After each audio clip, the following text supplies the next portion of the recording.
Okay, thank you, everyone. Welcome to the June 15th Development Assessment Committee. I'd just like to welcome everybody. We have an apology. Councillor Berry is an apology for tonight's meeting. Also to note that this meeting is recorded in accordance with Moorabool Council's governance rules, and the meeting will also be live streamed, so just make everyone aware of that. Item 4, confirmation of minutes. The Wednesday, the 18th of May 2022. Somebody move that they be accepted, please. Councillor Ward, seconded Councillor Dudzik. All those in favour? It's carried. Thank you.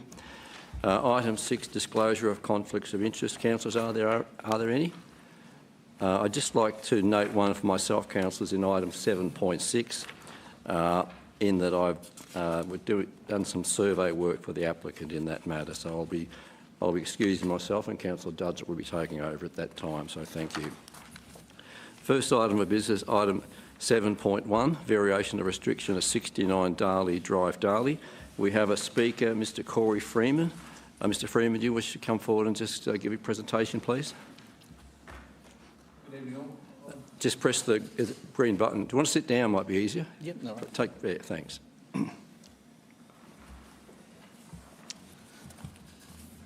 Okay, my points I'd like to put forward to our planning permit that we applied for, and been advised by the planning department that they're not going to support this issue. I would just like to say that we have a couple of points from number 1, Darley Drive doesn't have the buffer zone in place, which is on the covenant. Also, second point of all is planning infrastructure has issued me a crossover permit. So I actually have a permit to actually access the rear, but we don't have the chance to vary the covenant, or the 173 agreement. Pretty much for that, we've done some research and so forth on plants and so forth. We'd like to put back in after we take out for a proposed garage that we'd like to put in there in that buffer zone area, and submitted all the support, I guess, for wildlife we'd like to attract back for that matter. So pretty much they're the main points. We've had a couple of objections to say we're going out of the area with having a garage and so forth, and a timber paling fence we'd like to get on the rear for privacy and security. But alongside the links road, there is numerous garages, timber paling fences and so forth. And that's pretty much where I stand on the matter. And I would just like to get them points across and see what steps we can take moving forward. Thank you, Mr. Freeman. Councillors, any questions of Mr. Freeman? Councillor Dudzik, please. My question is for officers. So any councillor have a question for Mr. Freeman before we defer to officers? Okay. Thank you, Mr. Freeman. Thank you. The council will deliberate on this, and we'll make a decision this evening. So, Councillor Dudzik, you can please resume your seats if you like. Thank you. Councillor Dudzik, you wish to have a question of officers, please? Yes, through the Mayor. My question is how a permit can be issued for a crossover, and is there no check of covenants before something like that is issued? Mr. CEO, please. Through the Chair, I'd ask probably Henry or Mark to present on that. Through the Chair, not that this is an excuse, but I suppose they're separate departments and they're looking at different issues. So the Assets Department would have looked at what they were doing in relation to that, but Planning's looked at the fact that there's a covenant on there that restricts that from being done without a permission. Okay. Thank you, Mr. Filich. Councillor Tatchell, please. Yeah, thanks, Mr. Mayor. I note in the report that there was discussion about being the 173 agreement needed total cooperation of all the people that live within that 173 covenant, and that was probably one of the key points that came to this conclusion.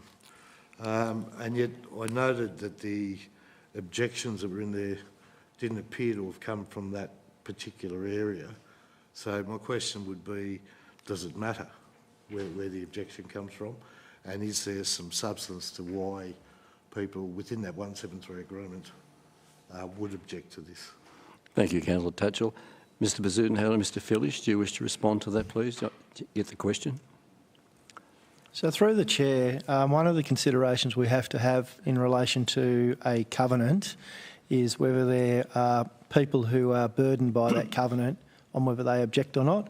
So that was the form of some of the objections that we received, so we take that into consideration. That covenant applies to that whole parcel of land. As you can see on, I can't remember what page the map is, but there's the subdivision, so on page 9, doesn't only go for the properties that bound on the back of the Links Road there. Thank you, Mr Phillips. Councillor Tatchell, second. Yeah, thanks, Mr Mayor. If I could have a supplementary to Certainly. that. How old is that covenant in terms of this development? Mr Phillips, please. It's mentioned in the report, and I believe it's 2011. Yeah. And if I could have another one, if I may, Mr Mayor. Certainly. So, based on that, and I know the word burden has been mentioned on a few occasions throughout the report, what is the actual burden? Mr Phillips, please. So there's two things. Sorry, burden was the wrong word. It's benefited, I should have said.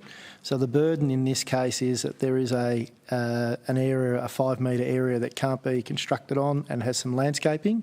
What I should have said before, the beneficiaries are all the parties within the covenant. Apologies. Okay. Any other questions, councillors? Councillors, there is a recommendation on page 4 of the agenda, so I'm in your hands. I'll move the recommendation, Mr Mayor. Thank you, Councillor Edwards. Is there a seconder for that, please? Is there a seconder? I will. Okay, thank you, Councillor Judge. Is any dissent? I'll put that. All those in favour? It's carried. Thank you. The next item of business, item 7.2, which relates to the development use of 4 warehouses and a business identification signage and a reduction in car parking at 27 to 29 Osborne Street, Mattingley. There is no speakers to this matter, councillor, so there is a recommendation or any questions, please. Councillor Ward, you're moving that. Is there a seconder for that, please? Councillor Tatchell, any dissent? I'll put that. All those in favour? It's carried. Thank you. Next item of business is item 7.3. This is in relation to a multi-lot development in McCormick's Road, Mattingley, part of Stonehill Development. There is a recommendation there, councillors. Somebody wish to move that? Have a question, please. Councillor Ward, you're moving it? Thank you. Is there a seconder? Councillor Tatchell. Any dissent? I'll put that. All those in favour? Carried. Thank you. Next item of business, item 7.4. Just bear with me.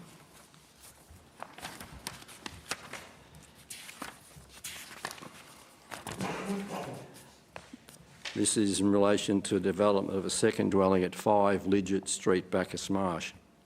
Again, there are no speakers to this item, but there is a recommendation there. Council, any questions or somebody prepared to move the recommendation, please?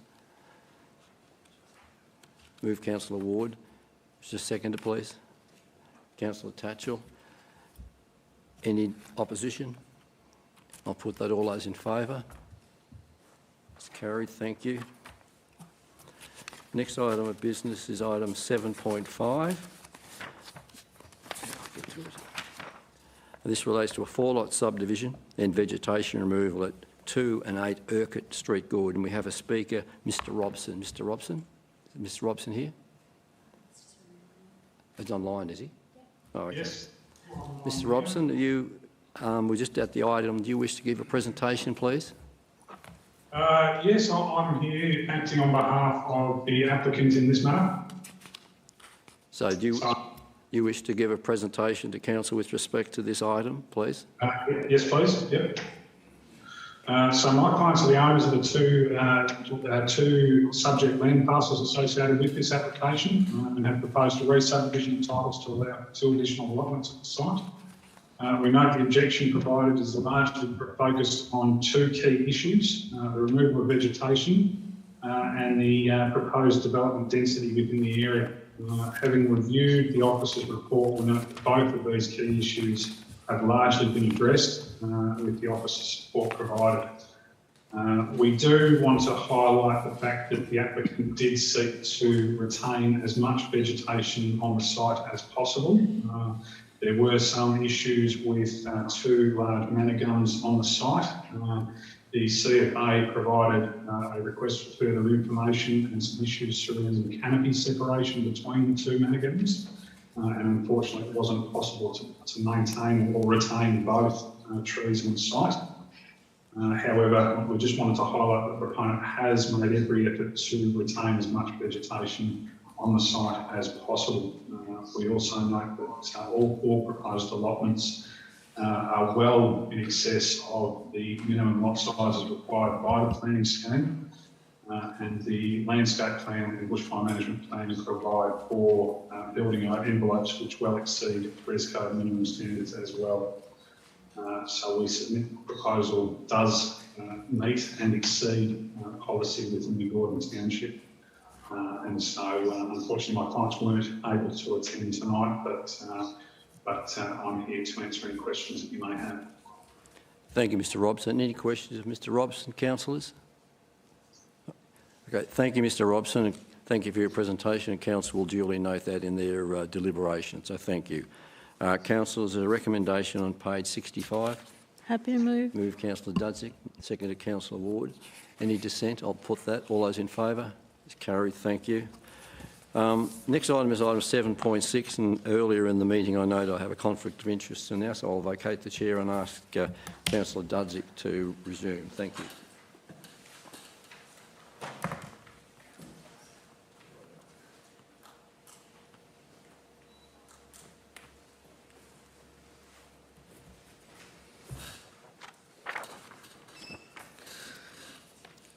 Okay, there are 2 speakers on this item. Linda Small, are you here? If you'd like to take a seat and speak to the council.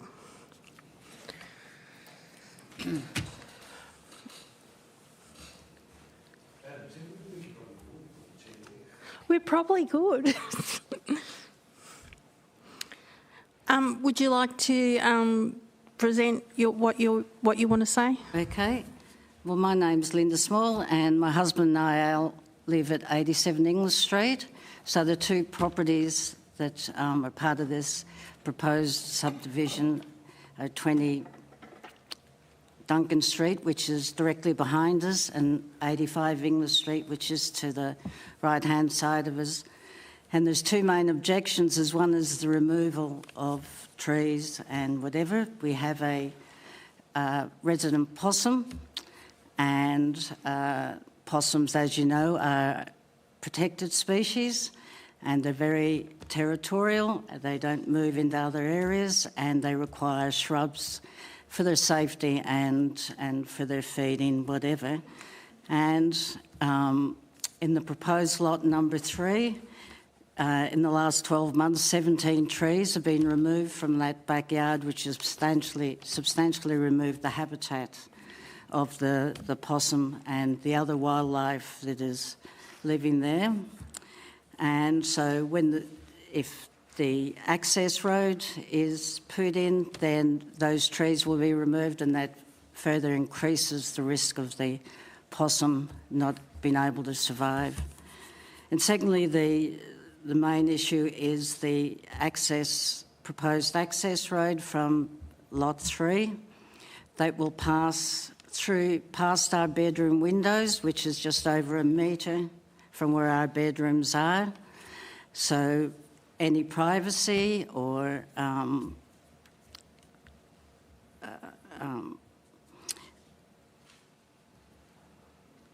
quiet, we'll have traffic, foot traffic, car traffic going past our bedrooms. Sorry, I'm a little bit nervous.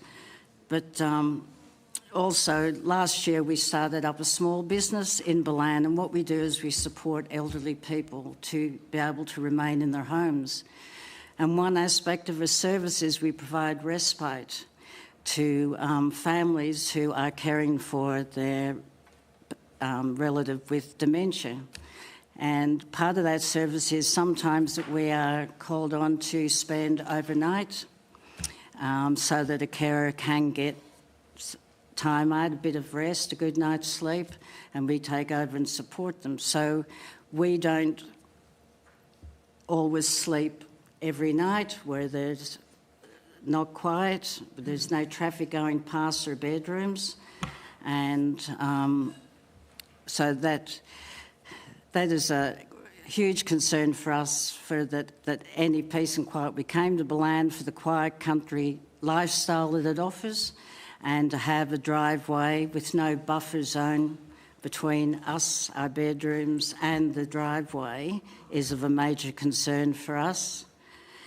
And another issue is that we were notified of this planning application in October 21, and 20 Duncan Street went on the market in December 2021. Now, online, the property is advertised with the house and the backyard, which is proposed Lot 3. So my question is that if that property is sold, does this subdivision, is the application withdrawn? Because it is being advertised for sale, the house and the backyard. And that leaves me a little bit perplexed as to if it's going to be subdivided, why is it being advertised as the house and the back garden as well? Thank you. Could I ask Mr Bosenhout if you could possibly answer the question asked by the speaker?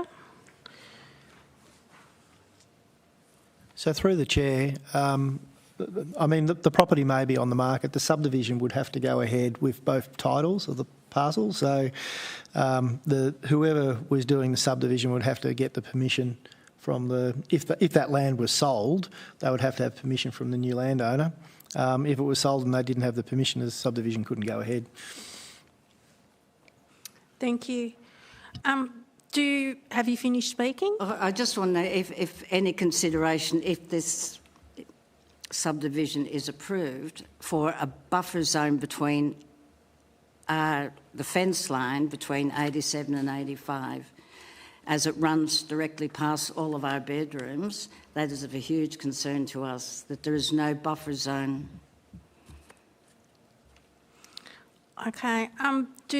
Councillor Edwards, do you have a question?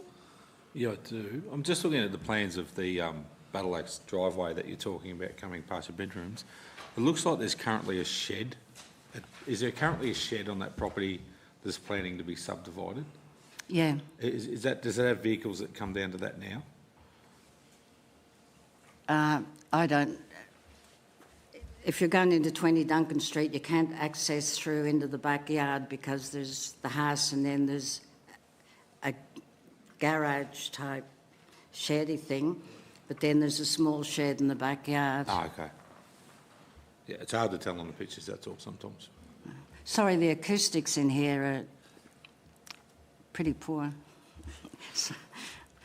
Do councillors have any further questions of Ms Small?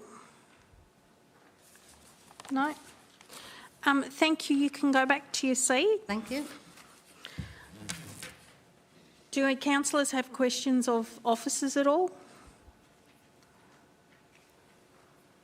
Councillor Edwards, is that a question? So is there any requirement, so with some of these, what I call them battle axe blocks where we come down the side of a driveway, is there any requirement for amenity?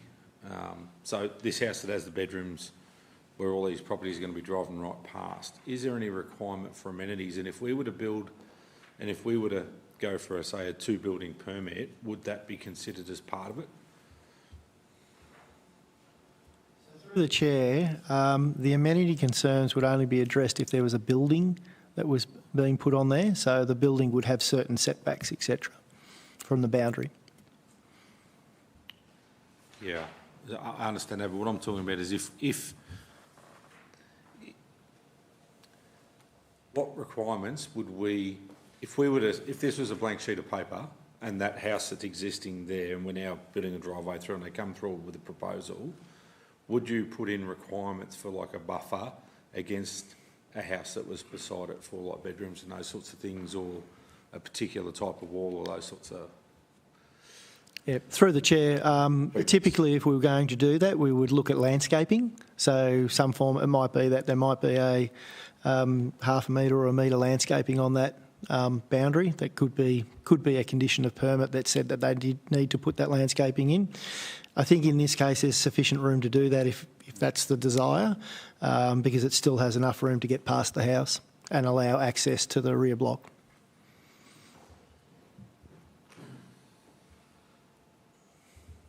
Have you finished, councillor? Yeah, I'll finish, thank you. Councillor Ward?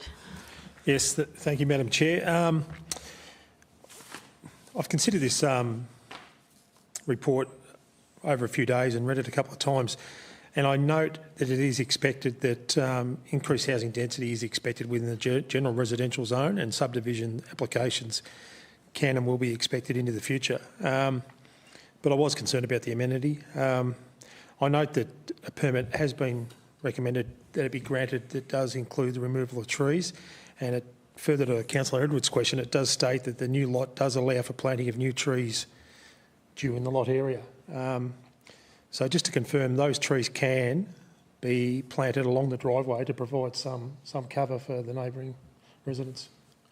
So through the chair, that's correct. I guess if you want some certainty on that, we would probably need to put a condition, potentially in condition 1, an extra dot point there that requests a buffer to be placed along there. The report says that that can be done, but there's no actual requirement. So it's up to the applicant on how they deal with that, on allowing that access to be provided. Councillor Minari, have you got any questions? No, Madam Chair, thank you. There's a recommendation on the table if a councillor wants to move it or a variation of it. Moved, Councillor Ward. Oh, sorry, Madam Chair, I was going to say I'd like to move an amended. Yeah. Can you state what your amended motion is, please? My amended motion will be to issue a notice of decision to grant the planning permit with the amended condition creating a buffer of trees along the driveway. So through the chair, just for clarity, we would probably word that in a way of saying that there needs to be a 1 metre landscaping along the western boundary, where there's to be no hard surface on. Madam Chair, thanks, Rob. Is there a seconder for that? Councillor Thatchell? Any objections? Was that a seconder, Ali, or you got a question? Yeah, sorry, I was seconding it. I support the add-on to the recommend. Sorry, it's number 1. Thank you. No worries. Is there any objections? Have you got a question or an objection? Okay. We have debate. Would you like to start, Councillor Ward?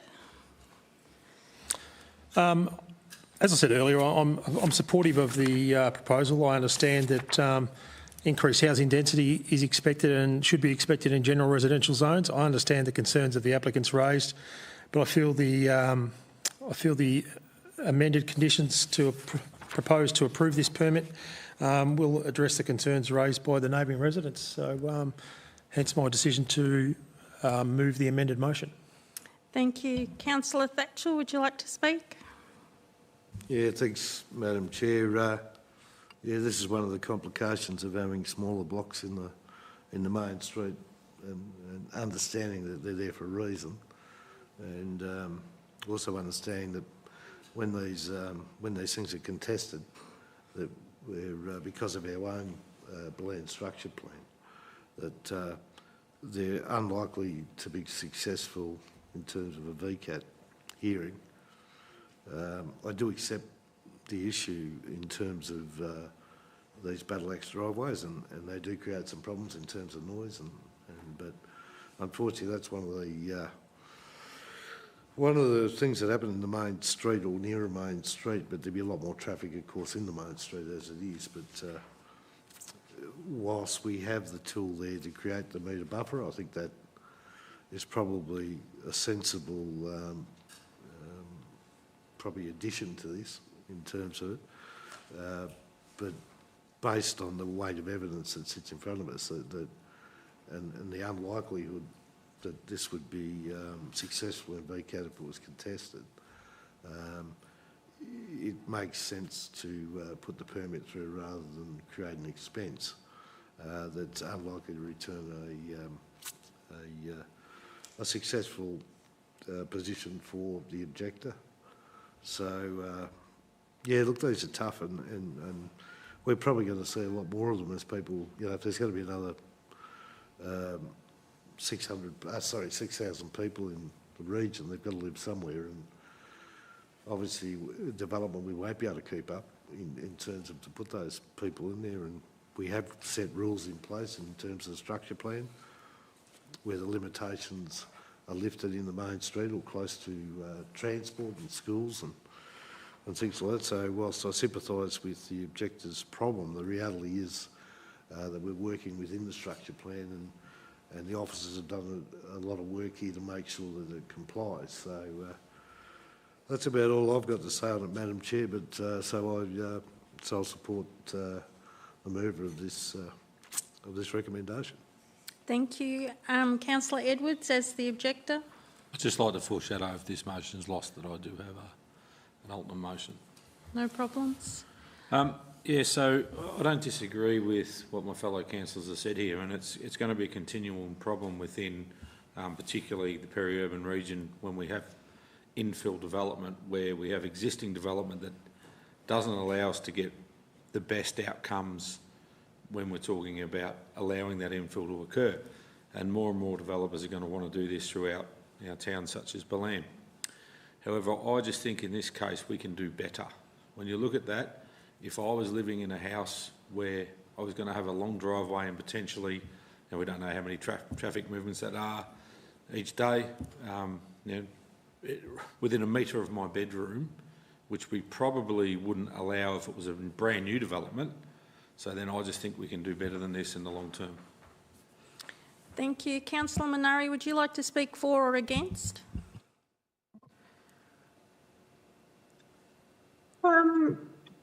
Councillor Edwards has put up quite a good argument, and if he wants to foreshadow a motion, I would be supporting. Thank you. Okay. Councillor Thatcher? I've got a question, Madam Chair. Given that the councillor says they're going to support something that they don't know what it is, it seems a little extraordinary to me, because in Councillor Edwards's argument, he didn't actually say what the changes were, and then to have a councillor agree to those changes when none of us know what the changes are. Councillor Minari, you wish to speak? Thank you, Madam Chair. I think in this case, like Councillor Edwards said, we don't want to rush this. There are issues. Let's go back. That's what I'm feeling. I'm feeling like it could be worked a little bit better. Thank you. Okay. Councillor Thatcher?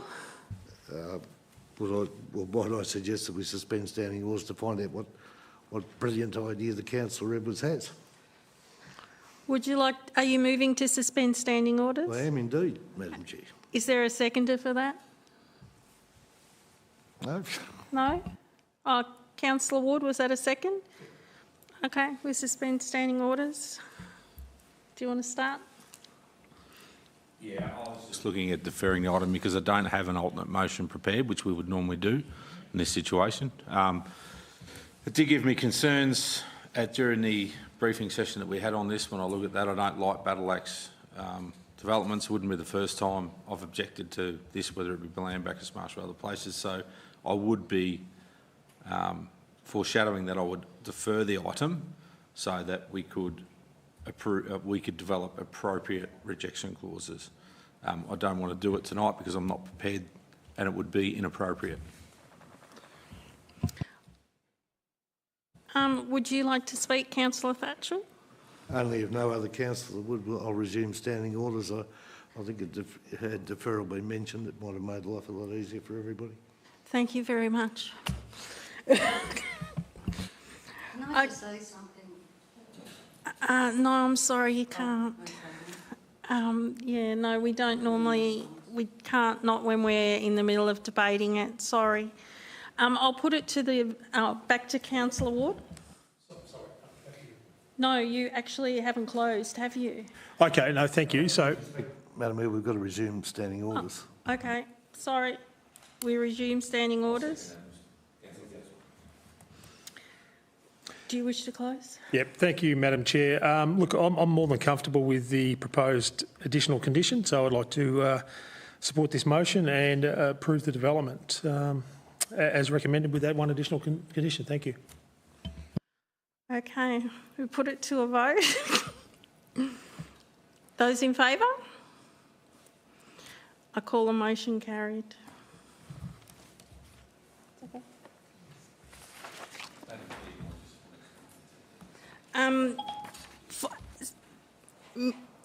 Ms Small, the permit has been approved, but they've added in a special clause which should alleviate some of your concerns. If someone wants to get Councillor Solomons.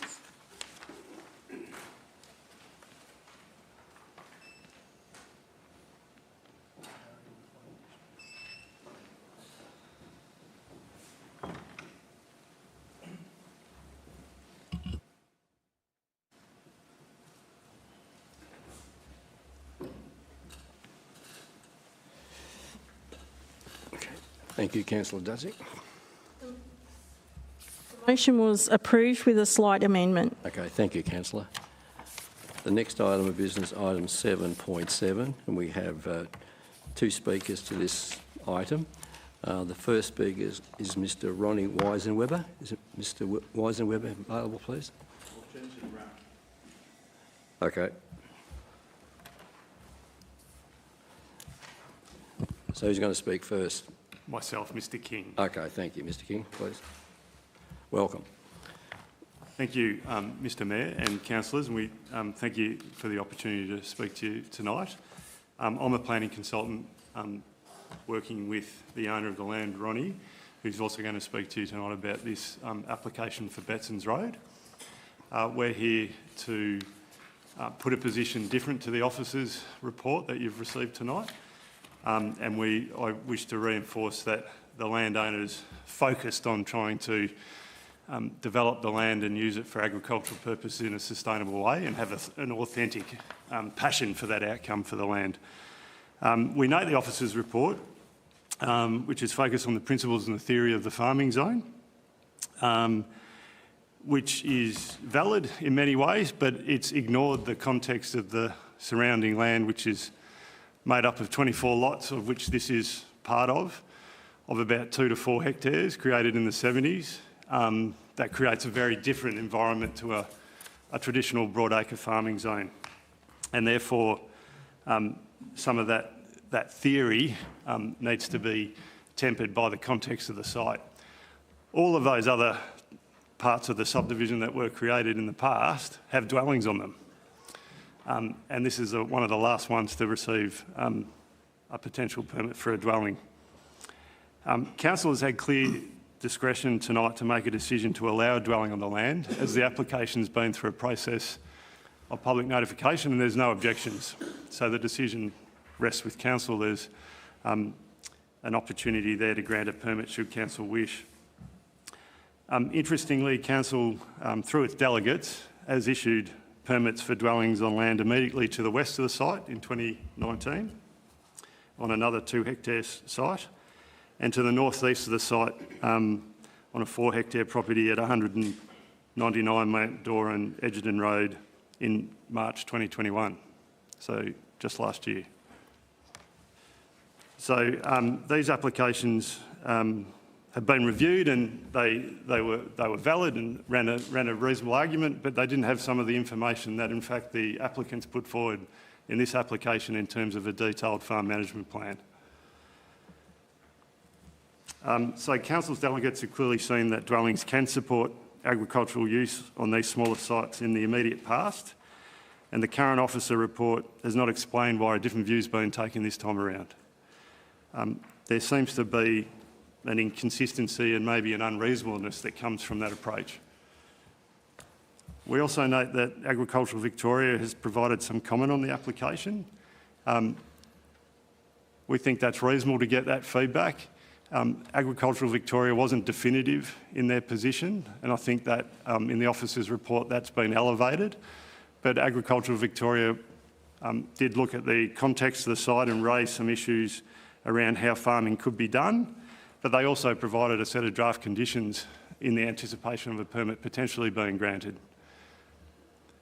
Some of the issues that were raised by Agricultural Victoria included access to water, and that opportunity is available through the application in terms of rainwater collection and also the enlargement of a dam to 2 megalitres on the site, and any licensing that's needed from Southern Rural Water or the like for irrigation can be pursued by the applicant like any other property owner in that area. So that's an element that can surely be managed and rectified going forward.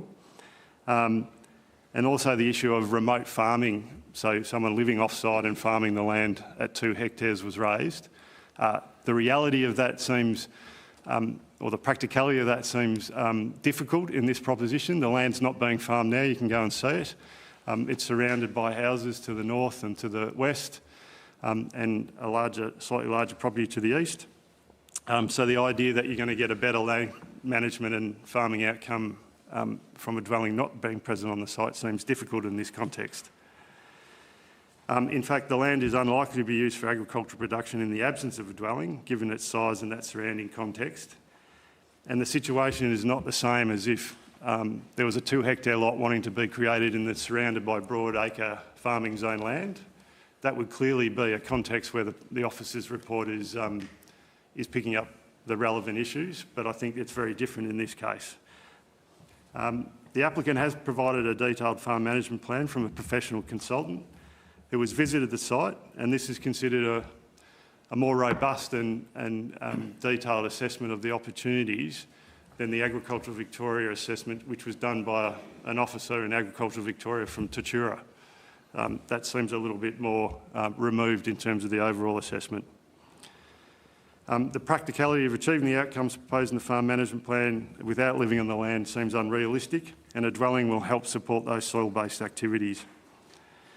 The theoretical approach of the officers about the farming zone in the report suggests that the lots may be consolidated in the future and that the proposal undermines agricultural ventures. However, in fact, we would submit it's the reverse in this circumstances, as without a dwelling, the value of the land for agricultural production is highly unlikely, as this can be seen the way the land is used now.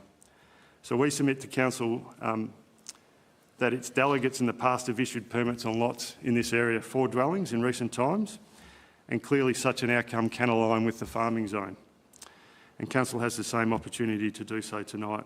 A decision to support the issue of a permit will not undermine any policies or provisions related to the farming zone, given the unique setting of the site and the context of the surrounding lots that already have dwellings. And in fact, will contribute to a much better sustainable use of the land going on into the future. So thank you, Mr Mayor, and Mr Rosenweber. Just before Mr Rosenweber, councillors, any question of Mr King, please? Okay, thank you for that presentation. Now, Mr Rosenweber, please. Yeah, thanks for the opportunity to speak to the councillors in person after the email that I sent in regards to this application. Gave me the opportunity to show my view of the application and the town planning process in more detail. Obviously, we've got only a limited time now to go through the points. We bought the land with the intention to create a small farming enterprise and home as a retirement plan. The land needs to provide for us in produce and in income to sustain living on the block. As a large investment in time and money is required to set up this farm, we will still be working our 40-an-hour week jobs for the initial years. That's why living on the block is essential to be able to set up the farm. Without being able to live on the site, the farm won't be established.